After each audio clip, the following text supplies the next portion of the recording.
Shalom, selamat pagi. Kita bersyukur karena kemurahan Tuhan. Pagi hari ini kita dapat berjumpa kembali dalam renungan pagi bersama yang diambil dari buku Maranatha Tuhan Datang yang ditulis oleh hamba Tuhan, Nyonya Ellen G. White. Sebelum kita merenungkan kebenaran firman Tuhan, mari kita berdoa. Ya Tuhan, Allah Bapa kami yang bersemayam dalam tata sorga, berbicaralah ya Tuhan karena kami telah siap untuk mendengarkan. Dalam nama Yesus kami berdoa, amin. Pekabaran firman Tuhan pada pagi hari ini berjudul, Bunyikan Tanda Bahaya. Ayat intinya diambil dari Amsal 3 ayat yang ke-6. Akuilah dia dalam segala lakumu, maka ia akan meluruskan jalanmu. Keterangannya, akuilah dia dalam segala laku kita, maka ia akan meluruskan jalan kita. Kita harus menanyakan firman-Nya dengan kerendahan hati, meminta nasihat-Nya dan menyerahkan kemauan kita kepada kemauan-Nya. Kita tidak dapat berbuat sesuatu tanpa Allah. Ada alasan yang tertinggi bagi kita untuk memuliakan hari Sabat yang benar itu dan berdiri mempertahankannya, sebab ia merupakan tanda yang membedakan umat Allah di dunia. Oleh karena perintah yang satu ini dirombak dunia, ini menjadi alasan yang terutama mengapa umat Allah harus memberikan penghormatan yang lebih besar. Bila mana orang yang tidak percaya merasa muak terhadap firman Allah, maka Kaleb yang setiawan dipanggil. Oleh sebab itulah mereka mau berdiri teguh di tempat pekerjaan tanpa menonjolkan diri dan dengan tidak goyah oleh celaan. Para mata-mata yang tidak percaya siap untuk membinasakan Kaleb.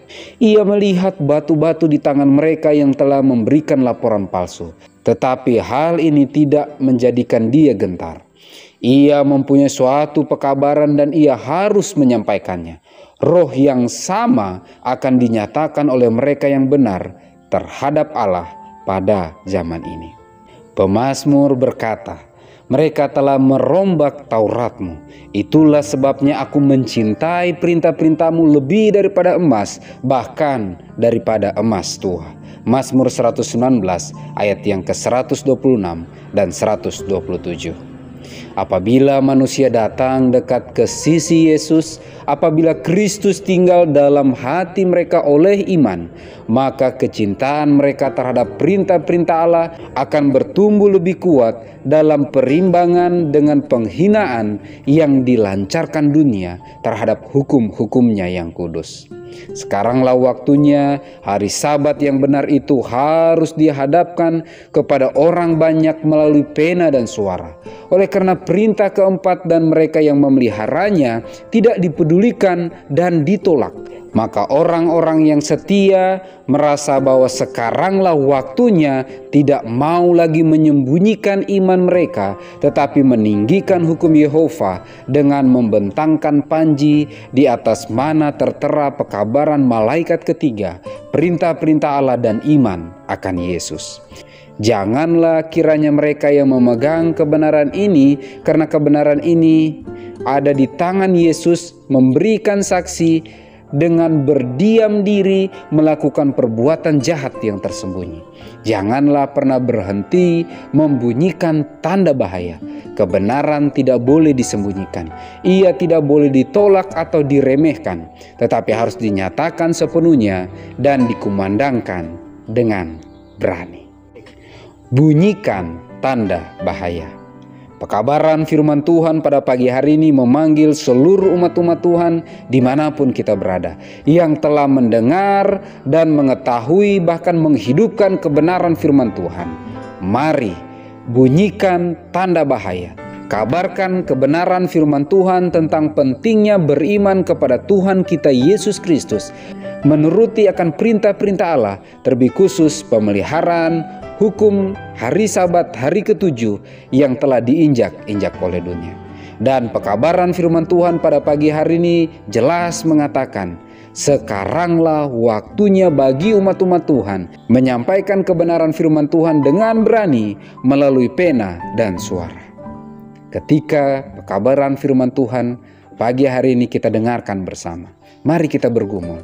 Mari kita berdoa kepada Tuhan, memohon kuasa Tuhan sajalah yang bekerja dalam kehidupan kita, menuntun kita menjadi alat Tuhan menurut apa yang Dia pandang baik, menuntun keluarga, jemaat, sahabat, bahkan siapa saja yang kita jumpai untuk mempersiapkan diri menyambut kedatangan Tuhan yang kedua kali. Mari kita berdoa. Ya Tuhan, Allah Bapa kami yang bersemayam dalam tata surga, terima kasih banyak atas kebenaran firman Tuhan yang telah kami renungkan bersama. Kiranya pekabaran firman Tuhan pada pagi hari ini menyadarkan kami bahwa kami perlu untuk terlibat dalam pelayanan pekerjaan Tuhan sesuai dengan porsi yang Engkau percayakan bagi kami masing-masing. Urapilah kami dengan Roh Kudus Tuhan, roh hujan akhir kiranya menjadi bagian kehidupan kami. Kami rindu kami semua diperlengkapi dengan karunia-karunia rohani yang akan menuntun kami dengan kuat kuasa sorga, memampukan kami dengan berani menyampaikan kebenaran firman Tuhan, dan dengan pertolongan Tuhan saja kami akan berjumpa dengan jiwa-jiwa baru yang siap dituntun datang lebih dekat kepadamu. Ketika kebenaran firman Tuhan ini kami dengarkan, bantulah kami menjadi pelaku-pelaku firman, bantu kami untuk bisa menjadi peka mendengar suara Tuhan, sehingga dalam setiap langkah kehidupan kami bisa mengikuti apa yang Kau pandang baik, dan dengan pertolongan Tuhan kami bisa setia hingga Maranatha. Diberkatilah seluruh umat-umat Tuhan dengan kesehatan, kekuatan, diberikanlah umur yang panjang, diberikan murah-murah rezeki dari sorga, sehingga dengan pertolongan Tuhan setiap berkat yang dititipkan bagi kehidupan kami dapat kami gunakan semaksimal mungkin dalam pelayanan pekerjaan Tuhan untuk mempersiapkan diri kami, keluarga kami, jemaat, bahkan siapa saja yang kami jumpai untuk siap menyambut kedatangan-Mu yang kedua kali. Terima kasih ya Tuhan, dalam nama Yesus kami berdoa. Amin. Maranatha, Tuhan datang. Tuhan Yesus memberkati.